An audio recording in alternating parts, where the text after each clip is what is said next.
You've probably heard about propane tanks as energy storage. Maybe you even watched that video about compressed air and steel drums. But here's what nobody's telling you. The real goldmine isn't storing propane itself. It's what happens when you stop using propane the way the utility company designed you to use it. Your propane bill has probably doubled in the last 5 years. If you're on a fixed income, that stings. But most people on fixed incomes have something the younger generation doesn't. They remember when propane was cheap, and they remember when people knew how to live without relying on a single utility company for everything. The propane storage angle everyone talks about requires equipment, permits, and usually a licensed contractor. That's not a weekend project for most people. But the real opportunity, the one that actually pays for itself, is something completely different. It's about understanding the one massive blind spot in how fixed income homeowners think about propane.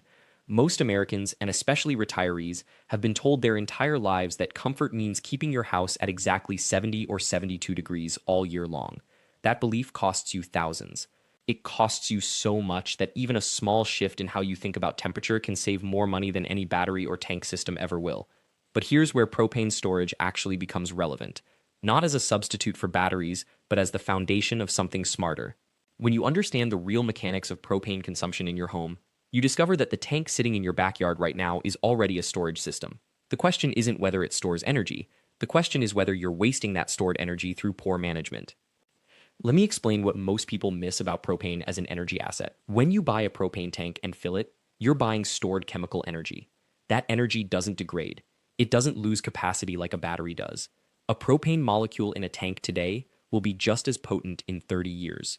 The physics hasn't changed since the 1920s, but the way modern households use propane has become incredibly inefficient, almost intentionally so.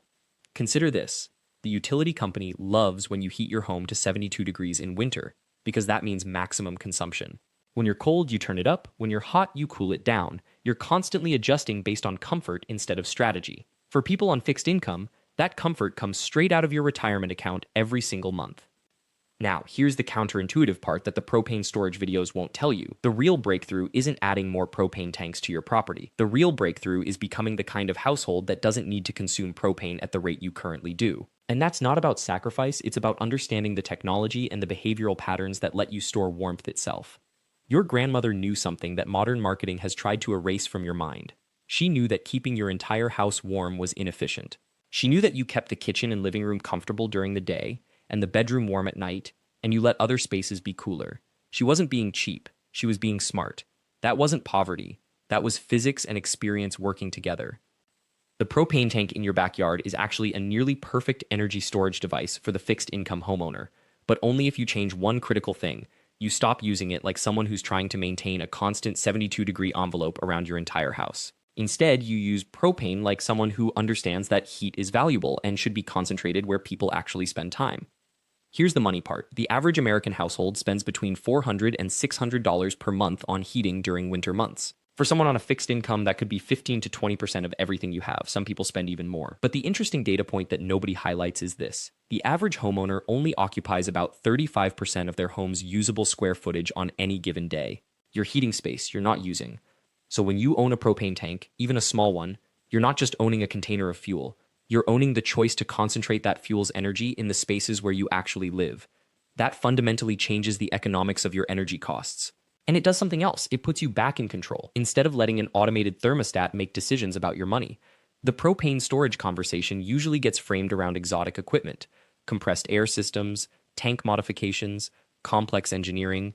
But there's a reason that framing dominates the conversation. It sells equipment. It sells expertise. It sells the idea that you need to be a tinkerer or an engineer to take back control of your energy costs. You don't.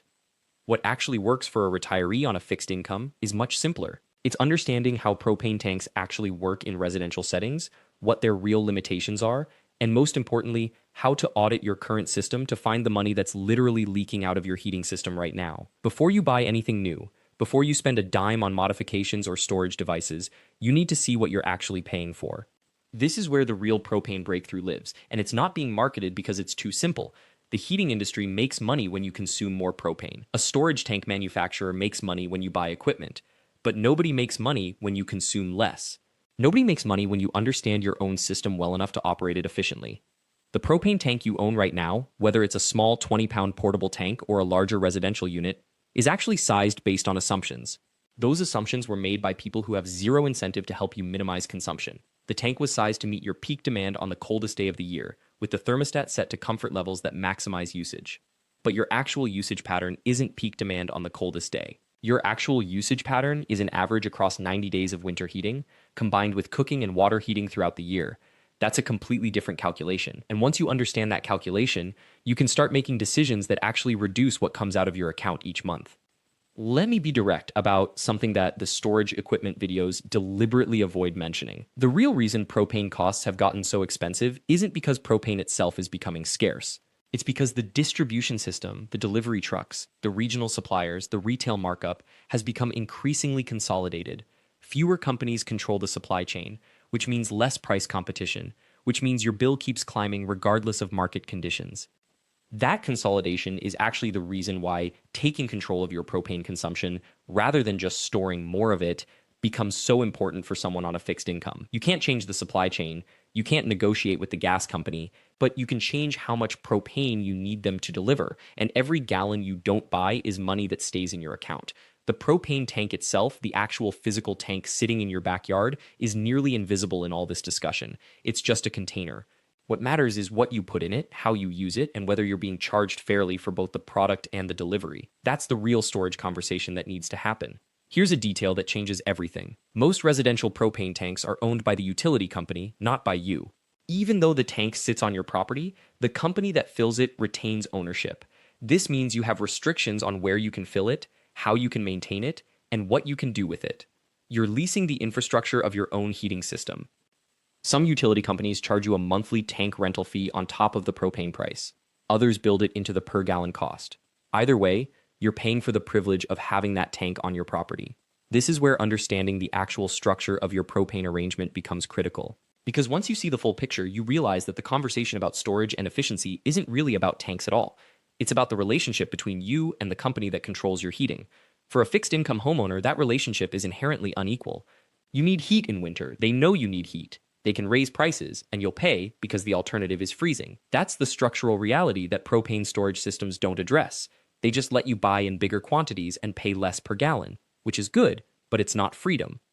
This is where the real opportunity for a fixed-income homeowner emerges. It's not in buying more storage. It's in understanding that your propane tank is already a storage system. And the question isn't how to build a better tank. The question is how to use what you already own more strategically, and whether the terms you're paying for propane actually represent fair value. The propane industry has spent decades convincing homeowners that efficiency means upgrading to newer, better equipment. New furnaces, new water heaters, new everything. But for someone on a fixed income, the most efficient propane system isn't a new system. It's understanding the system you have and operating it strategically instead of automatically. Your water heater, for example, probably runs on propane. It's probably set to a default temperature that someone else decided for you, usually 120 degrees. But did you know that lowering water heater temperature to 110 degrees doesn't impact actual showering comfort for most people? But it does reduce propane consumption by about 8 to 12%. That's real money every single month, and it costs you nothing to change. Or consider your kitchen stove. If you have a propane stove, you're probably using it the way most people do, cooking directly on the burner, heating the entire kitchen area. But many older folks remember using a single burner with a kettle of water for heat on cold mornings, and letting that warmth distribute through the house. That wasn't wasteful. That was intelligent zone heating before the term even existed. These aren't fancy technology solutions. These are behaviors and awareness changes that let you extract maximum value from the propane you already buy. And when you combine several of these insights, you can reduce your annual propane consumption by 20 to 30% without adding any equipment, without modifying your tank, and without losing comfort in the spaces where you actually spend time. The propane tank sitting in your backyard isn't just a container of fuel. It's a piece of residential infrastructure that represents a contract between you and the utility company. That contract is written in their favor. But understanding what's actually in that contract, what you're paying for, how much you're consuming, and what your alternatives are, is the first step toward taking back control. Most homeowners have never looked at their propane bill carefully enough to understand what they're actually paying for. They see a number at the bottom, write a check or set up autopay, and move on. But when you actually break down that bill, the per gallon price, any delivery charges, tank rental, minimum monthly charges, and seasonal pricing variations, you start to see the structure. And when you see the structure, you realize something important. Your consumption isn't the only thing the utility company profits from. They profit from your ignorance about what's actually in that bill. They profit from the fact that most customers never compare prices. They profit from the assumption that propane is propane and all suppliers charge the same rate. None of this requires you to buy a new tank. None of this requires you to install sophisticated storage equipment. None of this requires engineering knowledge or a weekend project with tools you don't have. What it requires is looking at what you're already paying for and asking whether that arrangement still makes sense for your retirement budget, because for most fixed-income homeowners, it doesn't. Now let's talk about what actually happens when you pick up the phone and start calling around. The first thing you'll notice is that propane suppliers don't advertise their rates. They don't want you comparing. They rely on the fact that most homeowners never ask. They assume you'll stay with whoever delivered your tank years ago, out of pure inertia. And that assumption is worth thousands of dollars a year in their favor. Here's the practical reality. When you call 5 propane suppliers in your area and ask for their per gallon rate, you'll often find differences of 30 to 40 cents per gallon. That doesn't sound like much. But if you use 1,000 gallons a year, which is common for a home heating system in the Northeast or Midwest, that's $300 to $400 in unnecessary expense every single year for the exact same product. Some suppliers offer budget plans, others offer seasonal rates. Some lock you in for winter. Some let you pay as you go. The structures are deliberately confusing because confusion works in the supplier's favor. When customers don't understand the options, they don't shop around. And when they don't shop around, margins stay fat. But here's where this becomes about more than just a phone call. If you're generating your own energy, whether that's through solar panels, a propane backup system, or even one of those earth battery setups you may have heard about, you suddenly have leverage that most homeowners don't have. You're no longer completely dependent on the utility grid. You're not completely dependent on a single propane supplier. That changes the conversation when you call. Let's say you've built one of those compressed air storage systems we talked about in an earlier video. You've got a steel tank in your yard. It holds energy you generated yourself. Now propane becomes a backup option, not your lifeline. When that supplier on the phone realizes you have other options, that you're not calling from a position of desperation, something shifts. They know you can walk away. That knowledge is worth negotiating power. The same principle applies to electricity rates from the grid itself. Most homeowners accept whatever rate their utility publishes. They see it as fixed, non-negotiable, something handed down by regulatory authority. And while you can't haggle with a utility the way you can with a propane supplier, you can absolutely change your relationship with how much you need from them. That's where the real power lies.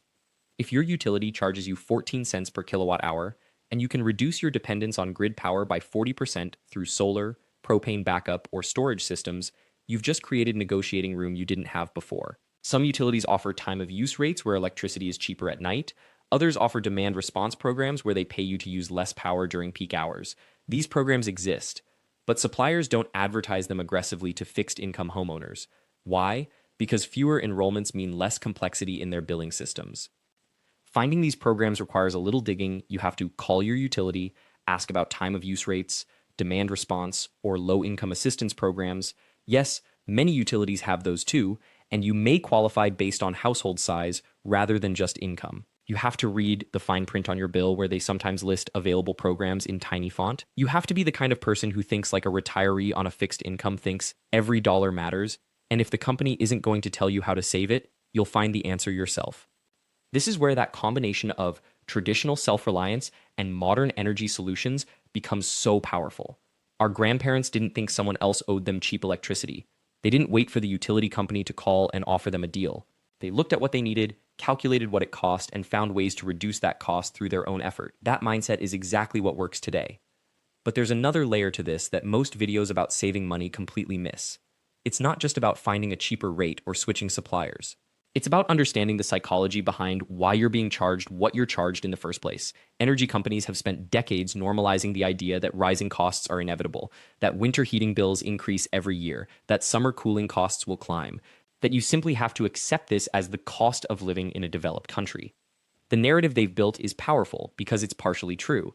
Utility companies do have legitimate costs. They maintain infrastructure, they employ people, they deal with market volatility in natural gas and wholesale electricity prices. But what they don't tell you is how much of your bill is actually covering those costs versus how much is pure profit margin and what they call demand management. The utility company's job, from their perspective, is not actually to help you use less energy. Their financial model is built on selling you more energy every year. It's called the throughput model. More kilowatt hours sold equals more revenue. When you put solar panels on your roof or install a backup propane system, you're directly threatening their business model because you're reducing your consumption. And they know it. Some utilities have actually fought against rooftop solar expansion in their service territories because it eats into their sales numbers. This isn't a conspiracy, it's basic economics. A company's job is to maximize shareholder returns. If reducing your customer base or reducing the energy those customers buy threatens the bottom line, the company will resist that outcome. They'll lobby regulators, they'll file rate increase requests, they'll fund advertising campaigns about the reliability risks of rooftop solar. They'll do all these things legally and above board because that's what the system incentivizes them to do. What this means for you, sitting in your house on a fixed income, is that nobody at the utility company is going to call you up and say, "Hey, we noticed you could save $300 a year by switching to a time of use rate. Would you like to do that?" They're not incentivized to tell you. The only person incentivized to find that saving is you. And this is where the conversation shifts from just propane and electricity to something bigger about taking control. When you stop waiting for the utility company to offer you a fair deal, when you stop assuming that rising bills are simply inevitable, when you start treating your home's energy needs like a retiree treats their budget, something changes. You start generating your own power where possible. You start shopping propane suppliers aggressively. You start reading the fine print on your utility bill looking for programs that benefit you. You start questioning every charge. This isn't about becoming paranoid or obsessive. It's about recognizing that the energy system was designed in a particular way, and that way isn't necessarily designed with your best interests in mind. Once you see that, you can start making decisions that actually serve you and your retirement budget. The practical steps are actually simple. First, pull your last year of utility bills, all 12 months. Calculate your average monthly cost and your total annual spend on electricity and propane. This is your baseline. This is what you're paying for the privilege of depending on outside suppliers. Write it down. Keep it visible. Second, call at least 3 propane suppliers in your area and ask for their per gallon rate, delivery fees, and any minimum purchase requirements. Don't tell them you're shopping around, just ask for a quote. Do the same for electricity alternative plans if your utility offers them. Write everything down. Third, do the math. How much would you save per year switching propane suppliers? How much would a time of use rate save you? What if you combined propane switching with a modest solar setup or a propane backup system? Some of these changes cost nothing except a phone call. Others require a small weekend investment, but almost all of them pay for themselves in the first year or two. And fourth, once you've identified where you can save money, start making those changes. Switch propane suppliers if the savings justify it. Enroll in that time of use rate if your utility offers it. Start planning that small solar project or backup power system if it makes financial sense for your house. These actions aren't radical. They're what smart consumers do in every other area of life. The reason this conversation matters right now is that utility rates are climbing. Propane prices are volatile, and the assumption that you have to accept whatever cost is presented to you is costing retirees on fixed incomes thousands of dollars per year. Thousands that could go toward grandchildren, travel, home repairs, or simply a more comfortable retirement. You didn't spend your entire working life learning how to be self-reliant and budget conscious just to hand that money to a utility company without a second thought. That's not who you are. And once you start making these changes, you'll realize something important. You have more control over your energy costs than you've been led to believe. End of part 1. Now continue part 2 naturally from this point. Do not conclude, do not add CTAs. Target approximately 7.666 additional characters. Now, here's where most people stop. They've called around on propane. They've maybe looked into switching electricity plans.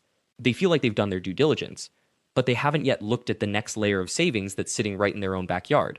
And that's where the real opportunity lives for someone on a fixed income who's willing to invest a little time and a modest amount of money. Let me be direct about something. The propane and electricity adjustments we just talked about, those are about optimizing what you're already buying from outside sources. They're important, they're easy, they save real money. But they're still putting you in a position of depending on someone else's pricing and someone else's supply chain. What happens if a polar vortex hits and propane delivery gets delayed? What happens if your utility raises rates 10% in a single year, like some have done recently? You're still vulnerable because you're still dependent. The real power, and I mean this literally, the ability to generate your own electrical power comes when you start producing some of the energy you consume. This doesn't have to mean a $3 0.00 solar array. It doesn't have to mean going completely off-grid. It means understanding that your backyard, your roof, your shed, or even just the space around your property is a resource you haven't been monetizing. For someone on a fixed income, the question isn't, should I buy a Tesla solar roof and batteries? The question is, what's the smallest investment that produces the most meaningful reduction in my energy bills? And the answers to that question are much more modest than the solar industry usually advertises. A modest solar setup, and by modest I mean something you could install yourself on a single sunny section of your roof or mount in your yard, can range from $3 to $8, 1,000 depending on your local costs and your energy needs. That sounds like a lot, until you realize it could cut your summer electricity bill by 30 to 50%. At current electricity rates for most American homeowners, that's between $1 and $2 in annual savings. That means your system pays for itself in 4 to 8 years. After that, every kilowatt hour you generate is nearly free. And here's the detail that matters most for your fixed income. Utility-scale solar is guaranteed to work for 25 to 30 years. The panels don't degrade significantly. The inverter might need replacing around year 15 or 20, but that's a fraction of the original cost. You're not in the situation of a lithium battery owner, where you're contemplating a second $1 5,000 purchase in a decade. Now, most people think they need to combine solar with battery backup to make it worthwhile. That's what the solar company's financing pitch leads them to believe, but that's not actually true. You can install solar panels that feed directly into your home's existing electrical system. On sunny days, they power your lights, refrigerator, and AC. At night, you draw from the grid as normal. You're not storing anything. You're simply reducing your grid consumption on the days the sun is shining. This is called grid-tied solar, and it's the most common residential solar setup in America. You're not off-grid, you're not completely independent, but you're reducing your monthly bill by offsetting your daytime consumption. And when the sun isn't shining, or when you need more power than your panels produce, the grid handles it automatically. There's no battery to maintain, there's no complex system to understand. The financial model is straightforward. If you spend $5, serve 1,000 on a simple grid-tied system, and your utility rate is 15 cents per kilowatt hour, you need to save about 1.100 kilowatt hours per year to break even in 10 years. For a modest home in a decent solar climate, that's completely achievable with a system that only covers a quarter of your roof space. The next question most people ask is about their roof. What if your roof is old? What if it's shaded by trees? What if you're in a climate that doesn't get a lot of direct sunlight? These are legitimate concerns, and they do affect how much solar makes sense for you. But they don't eliminate the option entirely. If your roof isn't ideal, you have options that don't require calling a solar installation company. Ground-mounted systems cost a bit more because you need a frame and foundation, but you can position them for optimal sun exposure. They're also easier to maintain and more accessible if something needs repair. A ground-mounted system might cost $6 to $1.000 installed, but you have control over the placement. For those living in cloudier regions, you might think solar doesn't make sense at all.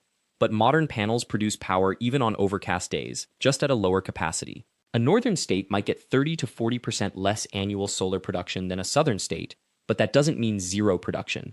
It means you offset 20 to 30% of your consumption instead of 40 to 50%. That's still $5.00 to $8.00 per year in reduced electric bills. Over 25 years, that's $1.25 to $2.000 in total savings. It's worth calculating for your specific location. Here's the step that most fixed-income homeowners skip because they assume it's too complicated: finding the solar potential for your specific property. But it's not complicated anymore. You can use a free tool called Google Project Sunroof. You type in your address, and the tool uses satellite imagery and weather data to estimate how much solar you could produce on your roof, what the savings would be, and what it would cost. It takes 5 minutes, it's free, and it gives you real numbers for your house. If Project Sunroof shows your roof is suitable and the payback period is reasonable, let's say 10 years or less, then you have a baseline for moving forward. From there, you can get actual quotes from local solar installers. Don't use the national companies that advertise on daytime TV. Find local installers in your area. Get at least 3 quotes. Ask about financing options, tax credits if you qualify, and the warranty structure. Now, here's a detail that the solar industry doesn't advertise loudly. If you're over 60 and your household income qualifies, there's a federal investment tax credit, currently 30%, that reduces the cost of a solar installation. That means a $6,000 system becomes a $4.200 net cost after you claim the credit on your taxes. There are also state and local incentives in some regions. These vary widely, but in some areas you might get an additional 10 to 20% off through state rebates or local utility programs.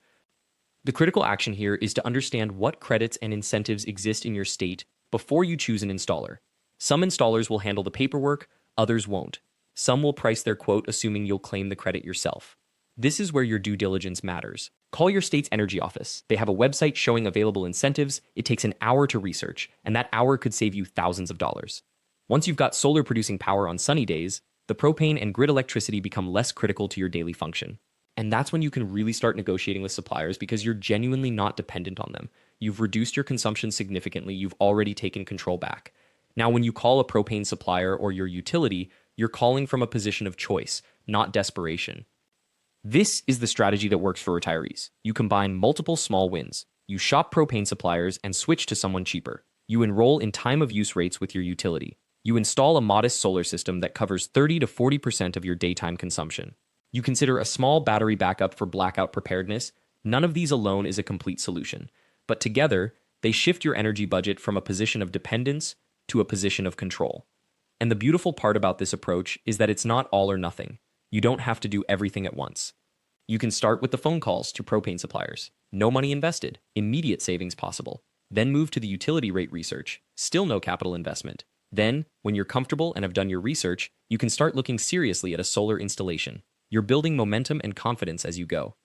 If you want the complete breakdown of how to calculate your specific solar potential, compare installer quotes, and structure your system for maximum long-term savings, the detailed guide on this entire process is available in the description and pinned comment. It walks through the numbers for different climate zones, different household sizes, and different budget levels. This is exactly how successful retirees approach fixed income budgeting. They don't panic. They don't assume the system is unchangeable. They gather information, make small changes that have immediate impact, and then expand from there based on what they learn. The utility company has spent decades convincing you that energy costs are something you have to absorb, that rising bills are just part of life, that independence from the grid is impossible without massive spending. None of that is true, but it's only not true if you're willing to ask the questions, do the research, and take action. The good news is that the tools are simpler and cheaper than they've ever been, and you already have the mindset that makes this work. You just need permission to start. So let's talk about what happens after you decide to build. Because building your first compressed air storage system isn't just about getting power backup. It's about proving to yourself that you can do this, that you can take a $9 zero tank and a few weekends and create something that works for decades with zero degradation. No companies watching your Wi-Fi connection, no algorithms deciding whether your energy is valid, just physics. Just air, just your own system, installed by your own hands. The first thing to understand is that you don't need to understand everything at once. Most people who succeed with energy independence don't start as experts. They start with one small victory. Maybe it's a single hand crank radio that keeps working during a blackout. Maybe it's a small solar panel charging a phone on a cloudy day. Maybe it's a properly sealed window that keeps the air conditioning from leaking away in summer. These small wins compound, they build confidence, and they prove that the system you're creating actually works in your real life, with your real house, in your real neighborhood. When you build a compressed air storage system, you're using a principle that's been proven in industrial settings for over a century. Power plants use it, data centers use it, mining operations use it, but what they don't advertise is how simple it becomes when you scale it down for a single home.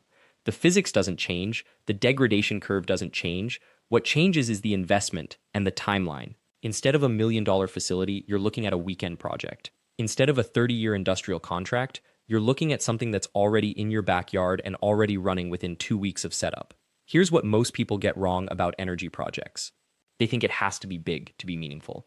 They think if you're not cutting your bill by 80% overnight, you haven't done anything. That's the utility company talking.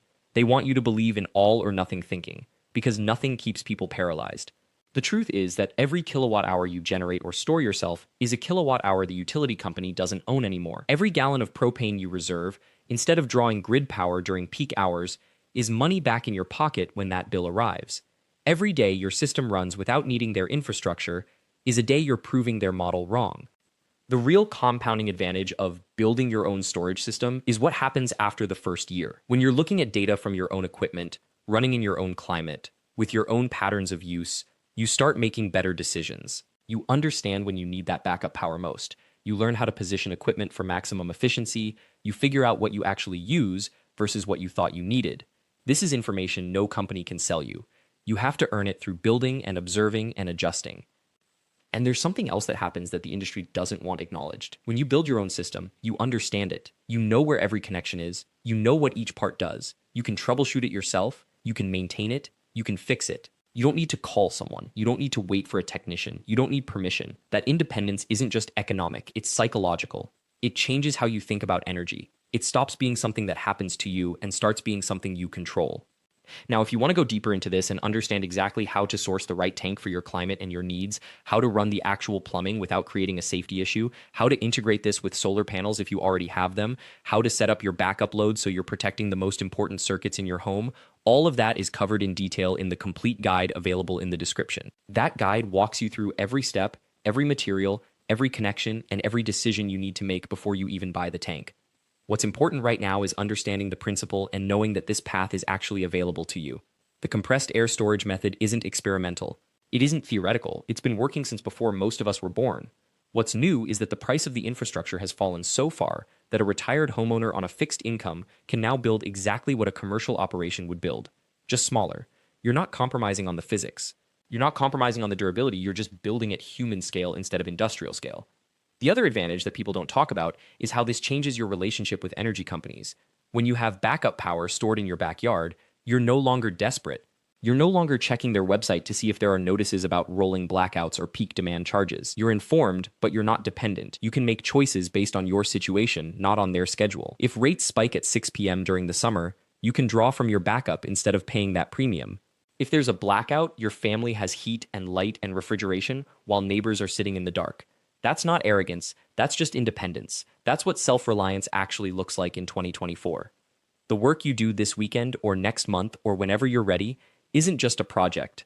It's a statement. It's you saying that you've earned the right to control your own costs. It's you taking back something that was taken from you through rising rates and fees and surcharges. It's you proving that the utility company's model doesn't have to be your model. And once you've done it once you've actually built something and watched it work, the next system becomes easier. Maybe it's another compressed air tank for more storage. Maybe it's adding wind capture for your neighborhood. Maybe it's a simple thermal storage system using water barrels to capture heating and cooling. The possibilities multiply once you've proven the first one works. What makes this different from every other energy independence promise you've ever heard is that this is physics-based, not marketing-based. There are no companies trying to sell you a subscription to keep this working. There's no software that requires updates. There's no monthly fee to access what you've already built. A compressed air tank that you fill today will be just as functional in 30 years as it is right now.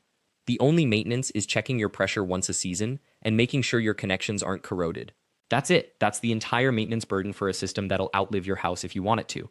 For people on fixed incomes, this matters more than most understand. Every dollar you save on utilities is a dollar you don't have to earn. You can't earn more on Social Security. You can't ask for a raise on a pension. Your income is locked. So the only way to increase your actual purchasing power is to reduce your expenses. And energy is one of the biggest expenses that you can actually control. Heating, cooling, lighting, refrigeration, water heating. These are the things that take 30 to 40% of your monthly utility bill. Cut these in half, and you've given yourself an effective raise of hundreds of dollars per year. Over a decade, that's thousands. Over your retirement, that's life-changing. The backup power equation is also something to understand clearly. If you have a standard tank system storing compressed air and your home loses grid power during the hottest part of summer, you now have the ability to run your backup air conditioning, or at minimum to circulate fans and keep the house from becoming dangerous. That's not a luxury. That's literally a health issue for people over 65. Heat-related illness increases hospitalizations during blackouts. Having backup power that you control means you're never in that situation. Your family is safe, your medications stay cool if they need to, your phone stays charged, your peace of mind is worth something real. Now, if you want to understand the exact calculations for how much backup power you need, how to choose between a single larger tank or multiple smaller ones, how to integrate this with solar panels if you're adding those, and how to set everything up so it's safe and effective, that complete breakdown is in the guide. The guide covers not just the technical side, but also the decision-making process. So you're choosing based on your actual situation, not on what some company is trying to sell you. Let me be direct about something. The utility company is not going to want you building this. They don't make money when you generate or store your own power. Every kilowatt you take off the grid is a kilowatt they can't charge you for. So they'll tell you it's dangerous or complicated, or that you need permits, or that you need to hire professionals. Some of that might be true in your specific jurisdiction, but the fundamental truth is that people have been building backup power systems for decades, and people on fixed incomes have been doing this successfully. The information is available. The equipment is affordable. What's required is just the decision to do it. The success of your project doesn't depend on whether you're an engineer or a retired carpenter or someone who's never built anything before. It depends on whether you're willing to slow down, follow the steps, ask questions when you're unclear, and trust the process. The physics will work for you exactly the way it works for industrial facilities. The only difference is scale and investment. And if a large facility can trust compressed air storage for 30 years, your backyard system can trust it just the same.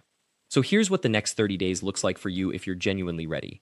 This week, you research the specific tank size that makes sense for your home and your climate. You look at your current energy usage. You think about what backup power actually means to you and your family. Next week, you start sourcing the equipment. You get prices. You compare options. You have questions and you answer them before you spend money. By week 3, your equipment arrives and you've got your workspace ready. Week 4, you're building. And by the end of this month, you have backup power stored in your backyard that will work reliably for decades. That's not fantasy. That's a timeline that people have actually achieved. What you're actually doing is joining a long tradition of American self-reliance.